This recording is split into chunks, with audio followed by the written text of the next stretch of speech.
Selepas 10 tahun berkecimpung dalam dunia komedi, pelawak Ajak Shiro mengambil keputusan untuk tidak lagi beraksi di mana-mana pentas pertandingan lawak yang melibatkan penilaian juri. Alamak, kenapa tu? Sebelum Ajak ulas tentang perkara ni, kita ada dengar cerita Ajak sekarang dah jadi tenaga pengajar untuk melatih bakat pelawak-pelawak baru.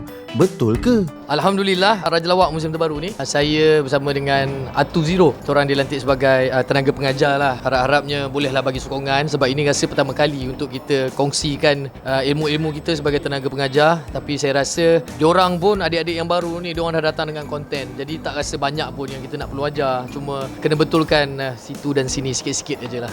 Sekarang ni pun orang macam tertunggu-tunggu pelawak yang boleh hadir seperti Jozan, Sepatu, Shiro. Tapi sekarang macam pemuda, orang kata orang-orang baru ni tak capai lagi target yang setaraf tu, level tu lagi. Okey, baik.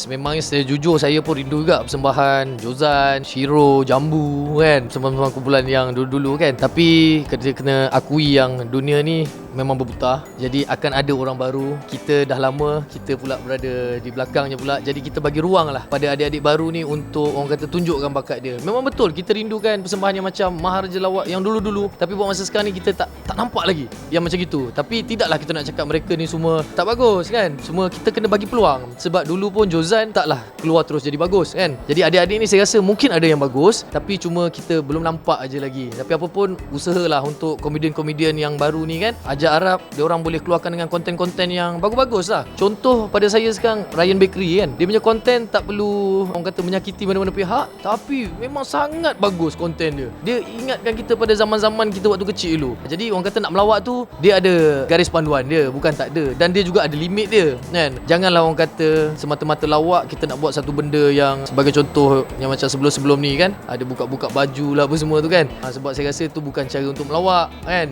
Melawak ni ada banyak cara. Kadang-kadang dengan diam pun boleh melawak. Hanya diam kenyat mata pun orang boleh ketawa. Kadang-kadang nampak awak ketawa. Okey Ajak, kita nak tanya juga bila Ajak dah kata Raya Bakri tu satu contoh lah kan. Yes. Tapi Raya Bakri tu dia membuat orang ketawa melalui platform social media, bukan di pentas lawak. So mungkin daripada Ajak yang dah jadi tenaga pengajar ni, nampak siapa yang bakat-bakat baru yang boleh kita macam pandang, okey dia boleh jadi selevel juara Maharaja Lawak yang terdahulu sebelum ni. Kalau tengok sekarang ni yang dah establish, maaf saya cakap, saya memang tak nampak lagi lah. Cuma okey, saya ada satu. Bila awak cakap macam ni, saya teringat kumpulan Ubi dalam musical Lawak Superstar. Dia punya partner dia seorang, nama dia Nami, yang buat karakter Melayu. Dia tu sangat bagus sebab saya rasa dia influencer. Dan bila dia naik pentas lawak, saya nampak dia punya santai dia tu macam orang lama-lama. Jadi saya rasa dia mungkin boleh jadi somebody lah dalam lawak ni. Antara dia dan juga Ryan Bakery lah. Ryan Bakery memang saya suka tu.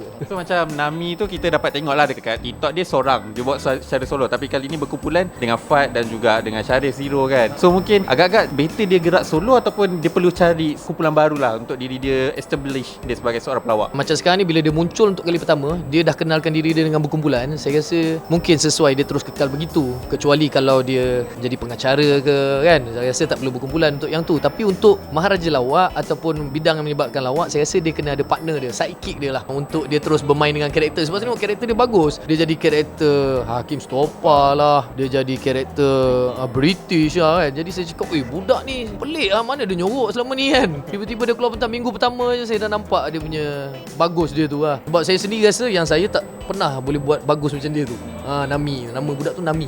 Saya sendiri tak pernah jumpa dia. So macam Ajak sendiri, macam kita dah lama tak nampak Ajak macam di atas pentas lawak-lawak kan. So macam tak rindu ke ataupun memang tak nak buat dah ke? Tak, sebenarnya saya dah beberapa tahun sebelum ni saya dah buat keputusan yang saya tak nak masuk lagi pertandingan yang melibatkan bertanding dan melibatkan ada komen-komen juri ni. Sebab saya rasa saya dah penat lah untuk tu. Takkanlah tiap-tiap tahun saya kena bagi juri nilai diri saya kan. Selama 10 tahun dia orang nak nilai saya kan. Jadi saya rasa itu punca saya tak berada atas pentas melawak. Tapi kalau ada jemputan untuk buat lawak di atas pentas, mungkin saya akan datang.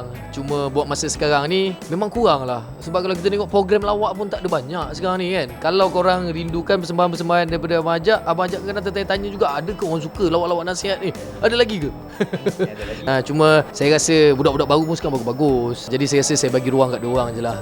Baik, kepada anda semua yang di luar sana, kalau boleh terus menyokong industri lawak Malaysia. Ya, mungkin namanya lawak, tapi tapi tak semudah untuk jadi pelawak. Kalau kita rasa kita tak bijak, janganlah kita nak jadi pelawak, dik. Sebab orang yang melawak, walaupun dia bodohkan diri dia, tapi di belakangnya dia seorang yang terdidik. Jadi fikir-fikirkanlah. Jadi fikir-fikirkanlah. Dah lah sasul.